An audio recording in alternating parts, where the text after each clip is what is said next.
Et salut tout le monde, on va revenir ensemble sur la finale du Master 1000 de Miami qui est opposé d'un côté John Isner et Alexander Zverev. C'est parti.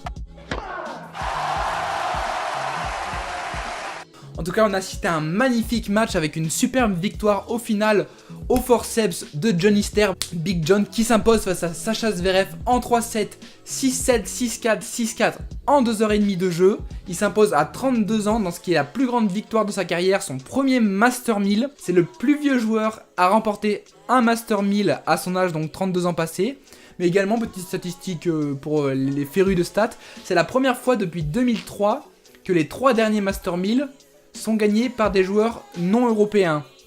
Donc dans ce cas-là, c'était Jack Sock à Bercy, américain, Del Potro, argentin, à Indian Wells, et donc Isner, américain, à Miami. Donc pour revenir un peu dans ce match, ça a vraiment été un match assez serré. On a vu que les deux joueurs étaient très tendus. Dans la première manche, c'est John Isner qui se procure le plus de balles de break, mais finalement il s'incline au tie-break. Après voilà, quelques fautes assez grossières, finalement c'est alors qu'il aurait dû remporter ce set, c'est Zverev qui s'impose. Au deuxième set, on sent que Zverev a un petit coup de jeune, on va dire, il reprend les commandes de ce set. Mais finalement, à 4-4 au deuxième set, il se fait breaker par Isner. Et après, Isner sert pour le set et remporte ce set donc.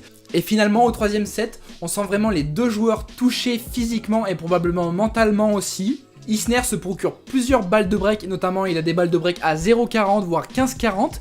Et finalement, pareil, à 4-4 comme au deuxième set, il prend le service de son adversaire pour finir après sur un jeu blanc et remporter son premier Master 1000. C'est tout simplement assez exceptionnel de sa part quand on pense que c'est un joueur qui a été depuis 7-8 ans dans le top 20, à accrocher tout le temps les meilleurs sans jamais vraiment de remporter de gros titres. Donc vraiment, je lui tire mon chapeau pour ça et c'est bien qu'un joueur de ce calibre et tout gagne un grand tournoi au moins dans sa carrière.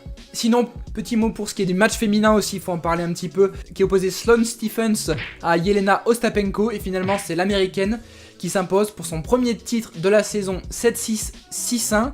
C'est à savoir qu'elle gagne son 6ème titre en 6 finales, donc elle a vraiment un ratio de 100% à ce niveau-là. Ostapenko qui a vraiment été trop irrégulière comme à son habitude, on sait qu'elle a un jeu qui est pas très académique avec énormément de coups gagnants et de fautes directes. Elle a fait à peu près 50 fautes directes dans ce match en 2 sets, c'est assez énorme faut le dire. Sachant que dans le premier set, elle aurait peut-être pu renverser la tendance, mais il y a eu 8 breaks dans le premier set, comme quoi les serveuses n'étaient pas à leur avantage. Mais ça, voilà, ça a été un match globalement assez décevant de leur part. On peut pas dire qu'il y a eu un très haut niveau dans cette finale. En tout cas, Sloane Stephens, elle va rentrer dans le top 10 pour la première fois. Elle était 12e mondiale, là elle va passer 9e.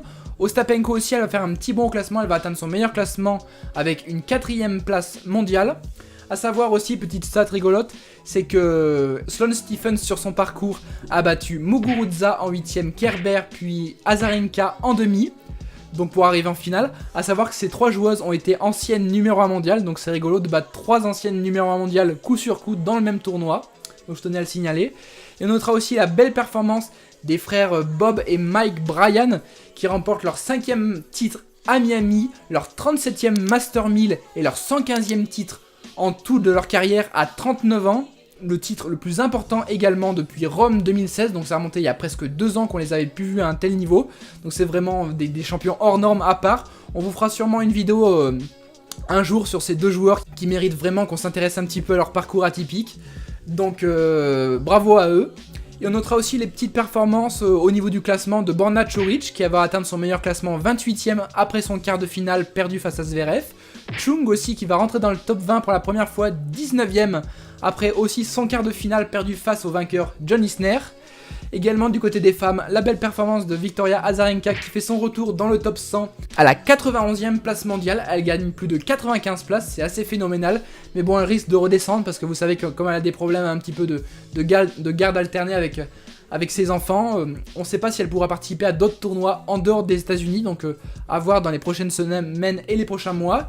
Et aussi la belle performance de Danielle Collins qui avait pratiquement remporté aucun match avant la tournée américaine et qui là va monter à la 54e place mondiale, soit un bond de 39 places. Donc là aussi il faudra la surveiller elle sur les prochains tournois et la terre battue qui arrive. Donc voilà principalement ce que je pouvais dire sur ce tournoi, j'ai essayé de détailler un petit peu tout.